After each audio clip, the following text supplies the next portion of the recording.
Good afternoon. Can you guys hear me okay in the back? Probably can't see me. It's a genetic thing. So my gig has changed a little bit, actually. In September, we sold our company now public to the Anschutz Corporation in the United States. So I unfortunately don't spend a lot of time in Canada anymore. And we're the company that owns a lot of arenas and stadiums, and we own the LA Kings and the LA Lakers. And I spend most of my time outside of this country now.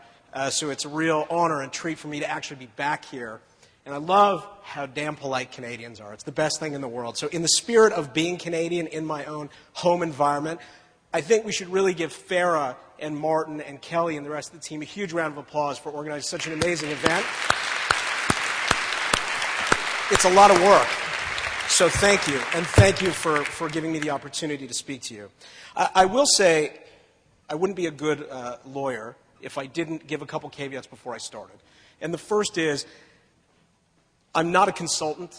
I'm not a speaker by nature. I do this as a way to sort of spread what I feel is a very important message. And I don't spend my time selling services. I actually am a guy who's been in the trenches and have the wounds for it for about 20 years in the internet and media. So I do this every day. And this is really my way of my boss to keep me out of the office every now and then because I annoy people. But the other thing I want to tell you about is what I'm not going to talk about, and that is technology.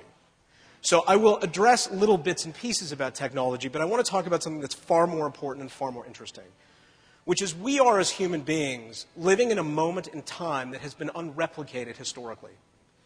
This is one of the most complicated, in fact, probably the most complicated period in human history ever. And I want to talk a little bit about the most important unit of currency in that period, which is human behavior, and look at how virtually in a decade we have become unrecognizable as human beings. Now, this has absolutely nothing to do with my presentation. I just like looking at it. Like, seriously, how proud are you to be Canadian now?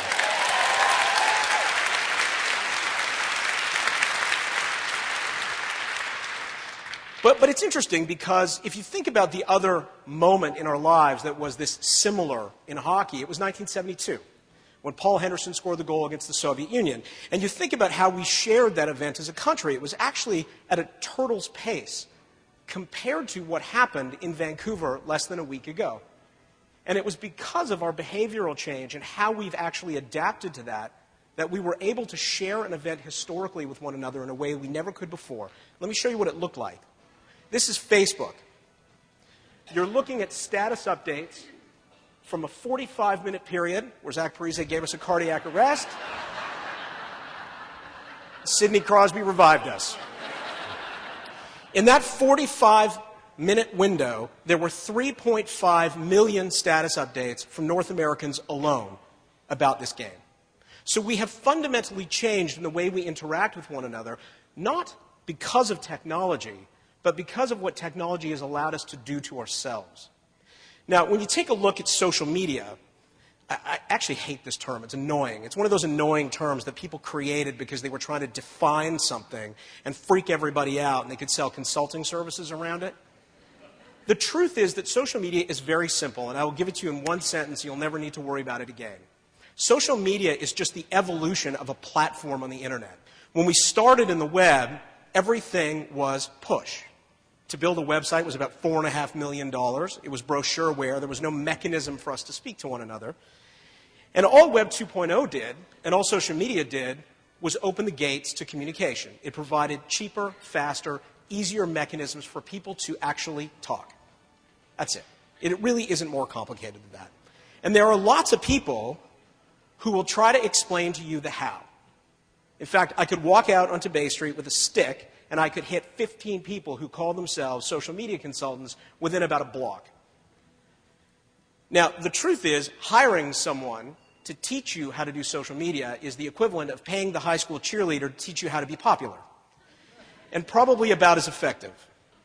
So I don't really care about the how. I actually want to tie in a little bit of the themes that you've seen throughout the day. And one of them is something Simon talked about, which is why. That's what matters here. It's not the platform, and it's not the fact that it's social media. Why should you care, and why should you spend 5 minutes of your day even thinking about it? And the reality is it's not because of volume.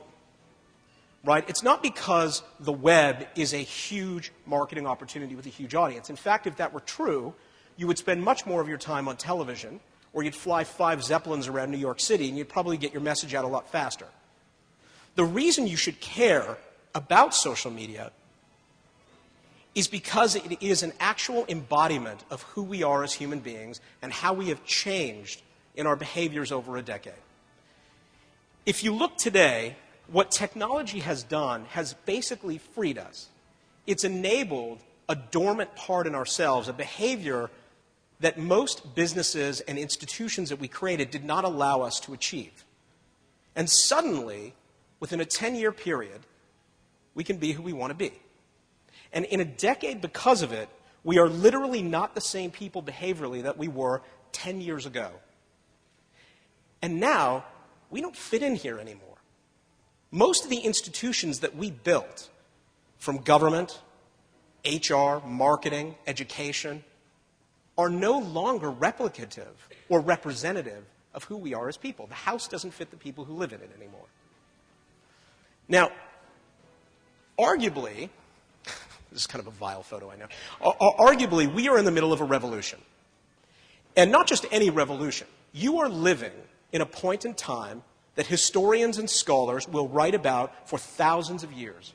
This is the most important point in human history. Its impact will be 20 times the size of that of the Industrial Revolution. It is a very, very complicated point to be a human being. Now, take a look at the year 1750 to 1945. 1750 was the year that the Industrial Revolution started.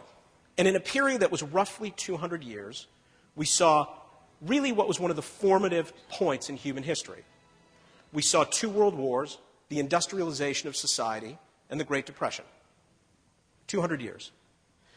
Fast forward to the pixelated revolution, the web revolution, which fundamentally started in its commercial form in 1993, and we have seen virtually the same, if not greater, impact of cycle in 17 years. We went through the same thing in 17 years that people did in 195. From the pixelated revolution, much greater in its impact than the Industrial Revolution. Although we didn't have 2 world wars, we have had regional conflicts whose death in total, from Darfur to Rwanda to Afghanistan to Iraq to Kuwait, we have seen as much devastation and impact on us as human beings as the 2 world wars. Not to mention, in 2008, a much more significant financial meltdown than even the Depression, mostly because of what it stood for, which was the institutions were broken. So suddenly time has shrunk on us. In 17 years, we've lived through what we did in 200.